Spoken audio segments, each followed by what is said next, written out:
Shalom Aleichem. Thank you everyone for joining and connecting. We really need to connect to each other and to be there for each other at this time. And some of us are home alone, and some of us are battling with a disease, and some of us are battling with each other. And I want to talk about those who are battling with others. It's not easy. It may seem like something foolish to focus on when there's a much bigger issue. Battling for health and life seems to be far more important and makes domestic peace seem something that's negligible. But the truth is that it's really, really, really important what's going on within our homes, including those homes which haven't been physically affected, thank God, by the coronavirus. A man goes to his rabbi and says, "Rabbi, I need help. What's going on? My wife and I are yelling at each other all the time. We're yelling at each other and we don't know what to do." So the rabbi says, "You know what you need to do?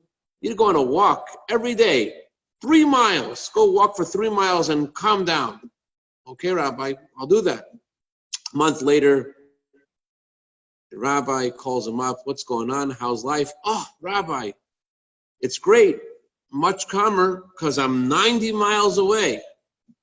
So the question is, for those of us who are at home all day, and it's very challenging, how can we keep the peace?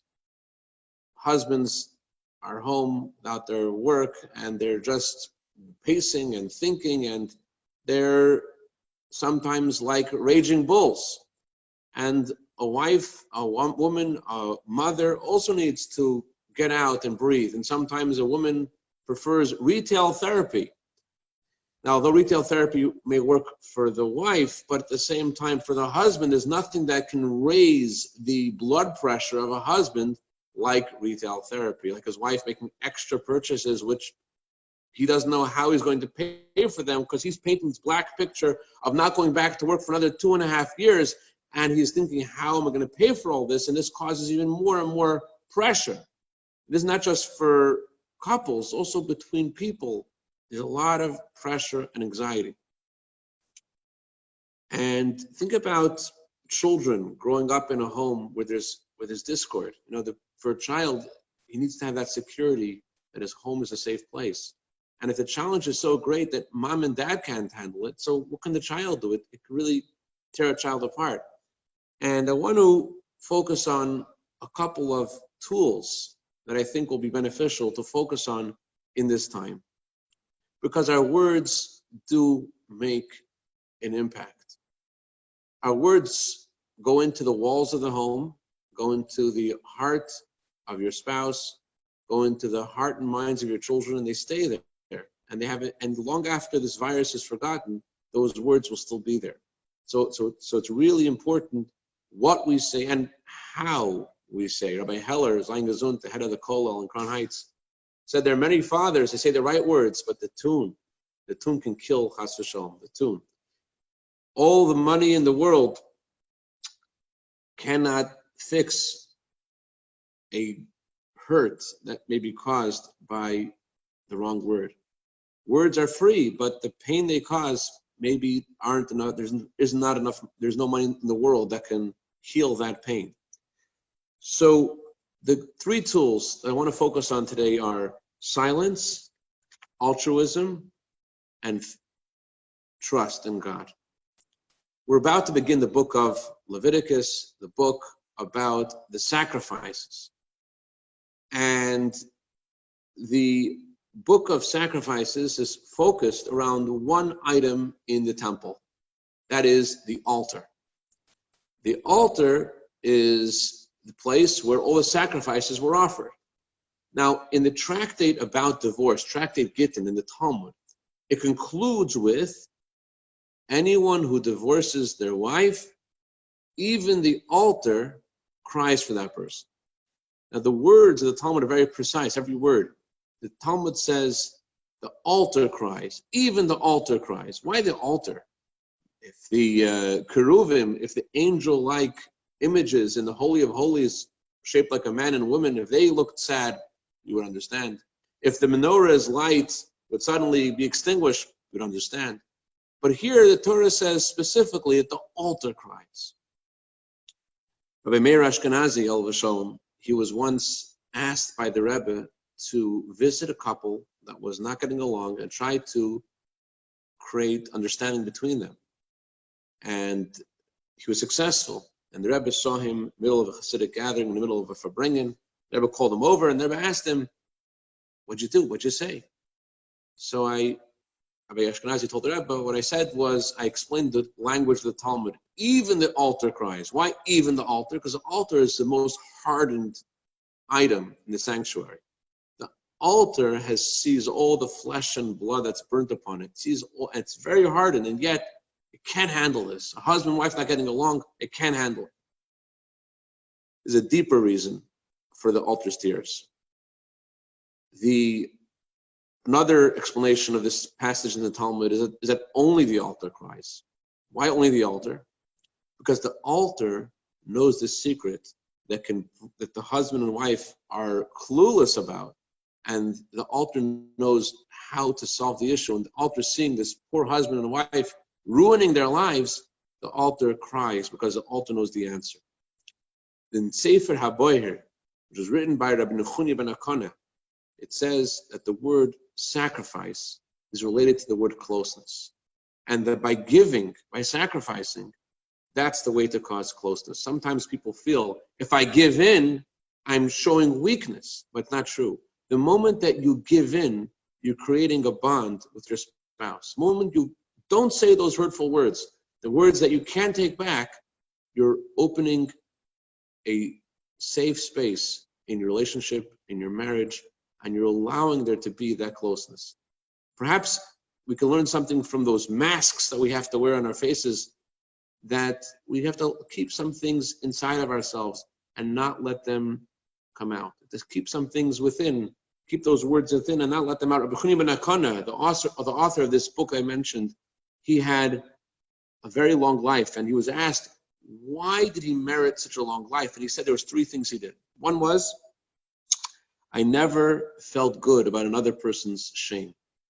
Number two, I never went to bed with the curse of my friend, which means I always forgave anyone who had wronged me. And I always let go. Whenever there's any financial issue, I always just let go.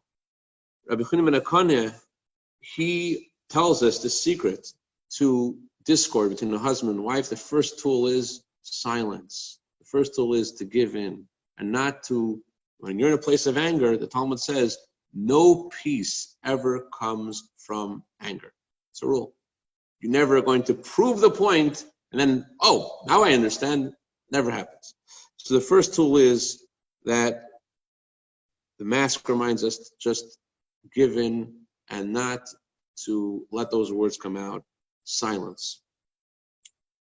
That's just about what not to do. But what are we supposed to do? So, and along the same lines, to give value to our spouse. There are two passages that the wisest of all men said about marriage. One passage is, I found a woman to be more bitter than death. Marriage? Are you kidding? Better take cyanide. Jump from the roof. On the other hand, King Solomon also said, finding a woman is finding goodness. And which one is it?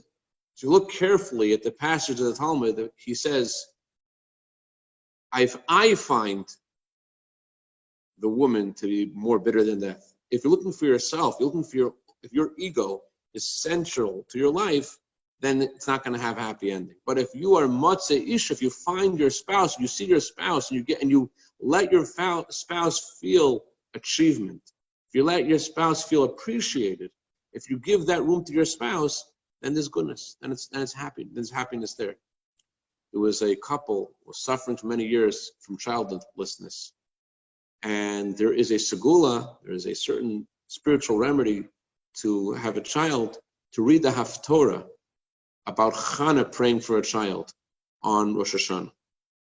This man came to the synagogue and he won the auction for that aliyah, and he was very happy. He's going to do the segula. He's going to have the blessing for a child by singing the song of Chan.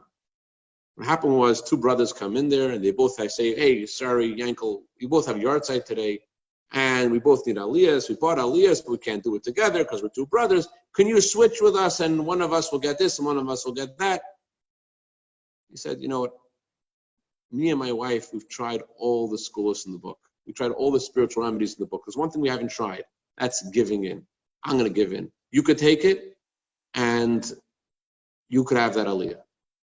A year later, the guy comes to the synagogue and one of the 2 brothers approaches him and says, my brother and I spoke about it.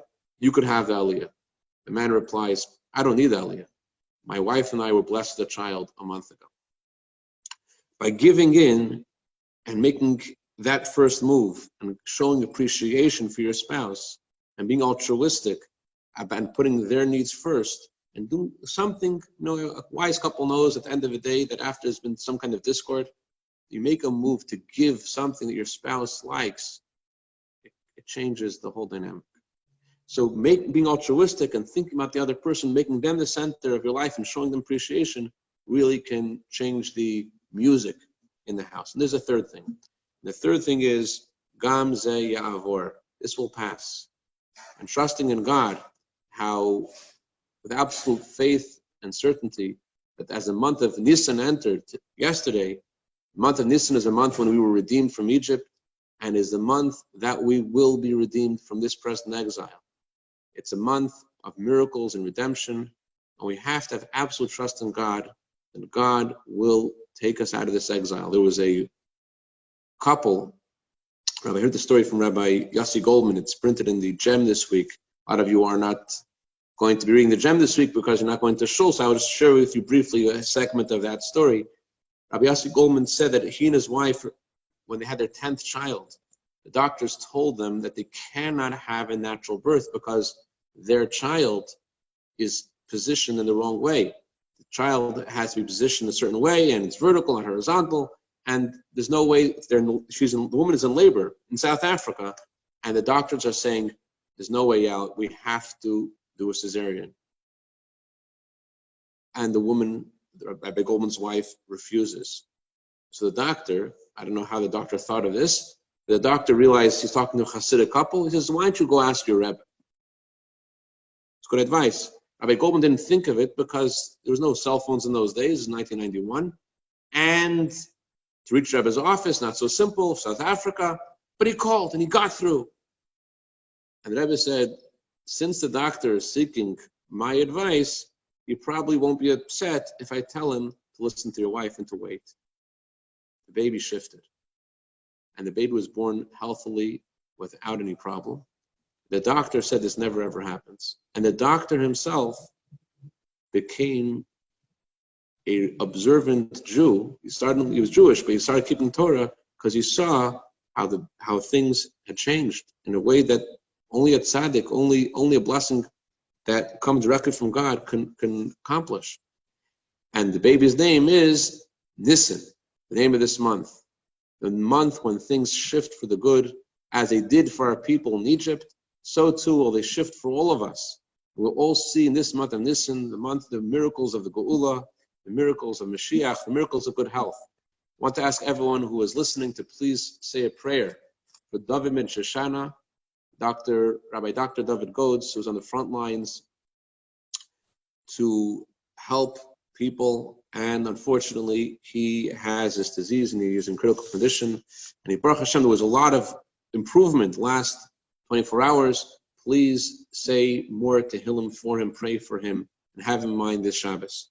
I want to wish a happy birthday to Rabbi Gaines, whose birthday is tonight. And this week we're celebrating the birthdays of Yosef Morovich and Sharon Gompertz, Ezra Rosen and Beryl Cohen, Yisrael Moshe Hakimi, and Mati Sladowitz. Should have a year of bracha, v'atzlacha, v'gashmius, v'ruchnis.